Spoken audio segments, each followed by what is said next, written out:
Olá, eu sou Maurício Santos, professor da Rede Pública Estadual de São Paulo e aluno do curso África e suas Diásporas. Estou aqui para apresentar meu trabalho de conclusão de curso, orientado pela professora doutora Maria Cecília. O tema é uma análise sobre os primeiros governos que surgem na África do Sul após o Apartheid. Escolhi esse tema por conta de que nos livros didáticos e também nos materiais oficiais do governo do estado não é passado para nós educadores e educadoras e também nas redes sociais, nas mídias, no Google, muito pouco material encontramos a respeito do tema. Então, entrando no tema, esses anos aí que se passaram no Apartheid na África do Sul, por volta de 1948 a 1994, foram marcados por uma segregação social, ou seja, homens e mulheres brancos e negros não podiam se casar, não podiam ter relação, e também existia todo um processo onde existiam locais onde negros não podiam entrar, locais públicos inclusive, e o próprio serviço público da África do Sul só podiam trabalhar brancos. Então, esse processo acabou fazendo com que uma série de pessoas, inclusive que questionaram esse modelo político, foram presas, deportadas, e o maior símbolo desse processo foi Nelson Mandela. Nelson Mandela, que acaba se elegendo presidente da República na África do Sul na eleição de 1994. Dessa forma, o último presidente branco na África do Sul, Frederick William de Klerk, faz um processo de transição da parte dos brancos e do outro lado Nelson Mandela acaba fazendo essa transição aí para o novo modelo.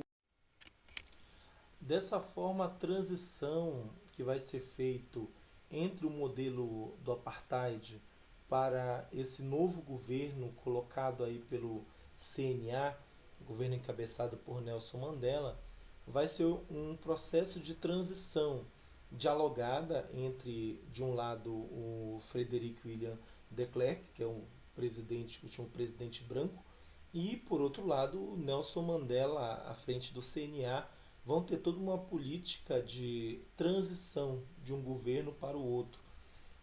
Do lado do de Klerk, essa política de transição vai significar um processo de manutenção dos privilégios das elites brancas. Então, vários são os projetos que são aprovados antes de 1994 no intuito de garantir a manutenção dos brancos nos empregos públicos, garantir a manutenção da renda para os setores brancos e também garantir a própria propriedade da terra.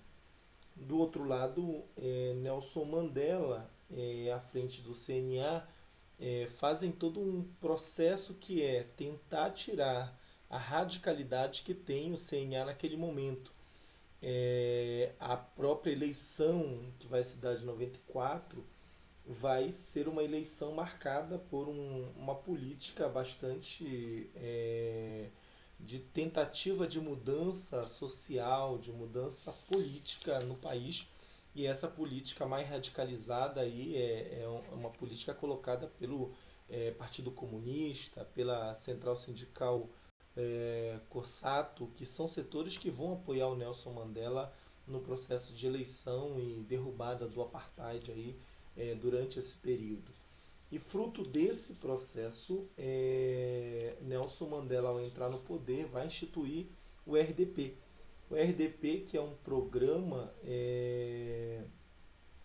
que vai tentar resolver esses problemas sociais que estão colocados aí há anos na África do Sul. Problemas como a questão da distribuição de renda, o acesso à educação, a questão da moradia, o acesso à moradia. Então, essa era as principais metas aí do início do governo de Nelson Mandela. E sendo que uma das principais era a reforma agrária. Então, o governo prometia, com esse programa, tentar redistribuir em torno de 30% das terras cultiváveis na África do Sul, passar para as mãos diretas da população negra, da população pobre. E também tinha toda uma discussão sobre grupos que tentavam buscar na justiça o direito às terras que foram confiscadas lá atrás, antes do apartheid. Esse processo vai durar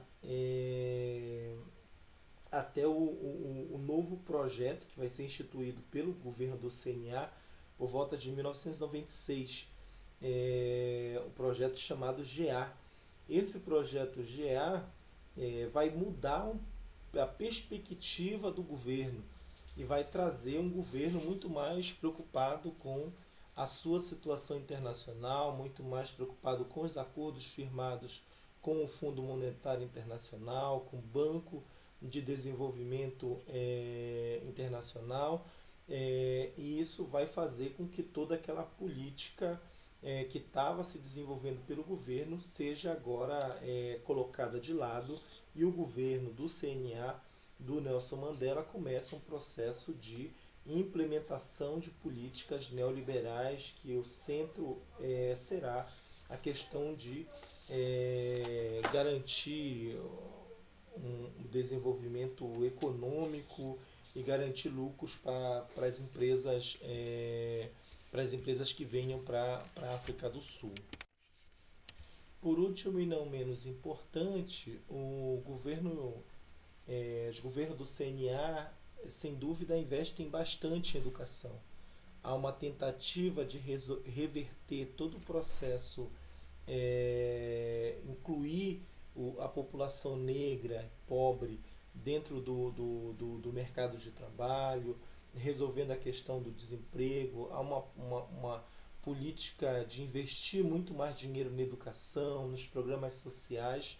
No entanto, existe um processo que a população na África do Sul acaba crescendo também demais. Então, mesmo que tenha, nesse período, o governo sendo um governo que mais distribuiu casas, por exemplo, mas a população cresceu numa proporção muito maior do que a quantidade de casas que foram cedidas para a população.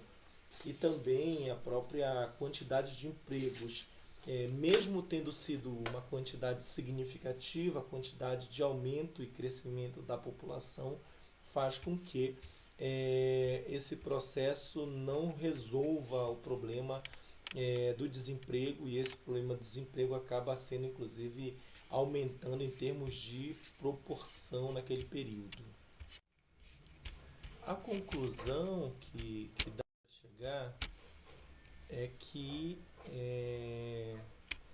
o governo não consegue reverter o processo, não consegue resolver os graves problemas sociais na África do Sul.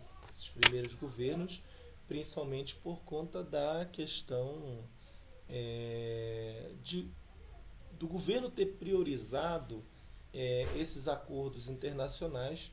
Então, essa política de corte de gastos, de superávit fiscal, de você tentar controlar a questão da inflação, vai acabar fazendo com que o governo perca bastante tempo com isso e deixe um pouco de lado essa questão que é os investimentos, a população, que poderiam ter mudado muito mais. Então, essa que é a conclusão que chegamos aí, principalmente quando a gente analisa